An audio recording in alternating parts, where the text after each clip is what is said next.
Premier Ford says he's confident nothing criminal happened when his government opened up parts of the Greenbelt for development. He took questions here at Queen's Park today and was under intense scrutiny after another week of backlash.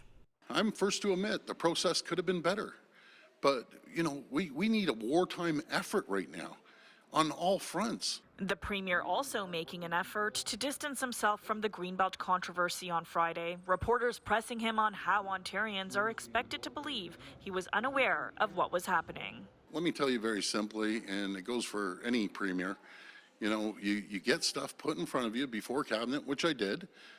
My exact words, cross the T's, dot the I's, everything's fine. I can't micromanage at one of the largest, I call it a corporation, one of the largest corporations in North America of $204 billion of revenue, hundreds of thousands of employees, a GDP over $1 trillion, and micromanage every single person. I don't believe in micromanaging. I believe in delegating work through our ministers and their teams.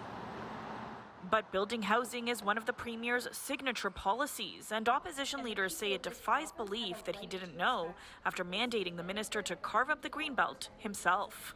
He's insulting the intelligence of Ontarians. The Premier wants to come out here and say that he doesn't like to micromanage government like it's a corporation.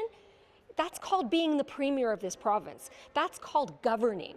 He may not like it, but it's the job. And the people of this province have a right to expect better.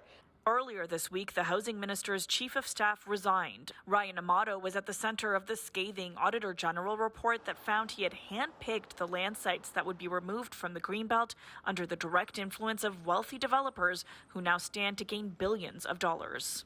This was never about building housing. This was only ever about making a few developers very, very, very wealthy at the expense of everybody else. The opposition calling for Housing Minister Steve Clark's resignation as well. I have full confidence in Steve Clark.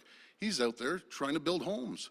He's out there trying to cut red tape. Premier, do you really believe Minister Clark had no idea what was going on with his own chief of staff? Well, I take the word of the minister. The RCMP is now considering an investigation. The Premier says he will take it seriously, but is confident there was no wrongdoing. I'll have zero tolerance if there's any nonsense going on. Premier, there was no wrongdoing. Why not call a public inquiry then?